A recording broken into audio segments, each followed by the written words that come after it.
શિયાળ અને જાદુઈ ડોળની વાર્તા। એક વખતની વાત છે, જંગલમાં એક બહુ ચતુર અને શર શિયાળ રહેતો હતો। તે નાનકડિયા પ્રાણીઓ પર નિયમિત શિકાર કરતો હતો। બચ્ચા પ્રાણી બહુ ડરી ગયા હતા અને કરોમો અજવાળું કશું કામ કરવું જોઈએ એવી ચિંતા ભરાયું વાતાવરણ થતું હતું। એક દિવસ ખરગોશોએ મળીને એ પ્લાન બનાવ્યો। કઈ રીતે એ ચતુર સાહેબને ભગાવીએ, ખરગોશોએ મેલમજૂર કરીને નિર્ધાર કર્યો। એને ચિંતામાં નાખવા એક જુગાડ કરવાનું વિચલિત થયા। ત્યારે જ એક જૂના ઝડપી વિચારનો પ્રયાસ થયો, કાંઈક જોરદાર કરવું છે। એક ખરું પડીએ ખૈલા ખંડ પાડવા જતા ખરગોશોએ એક મોટો આછો ડોળ શોધ્યો।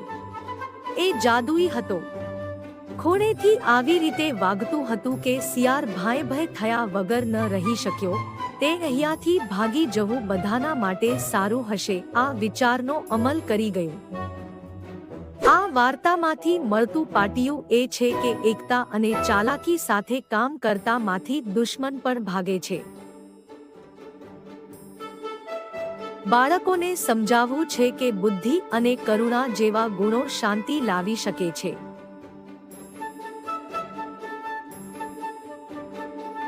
જો તમને આ વાર્તા ગમતી હોય તો બીજા મિત્રો સાથે શેર કરો અને દરેકને એકતા અને બુદ્ધિનું બાધ્યતો શીખવા પ્રેરિત કરો। હવે જંગલ જેવી મજા મેળવી આગળ વધો।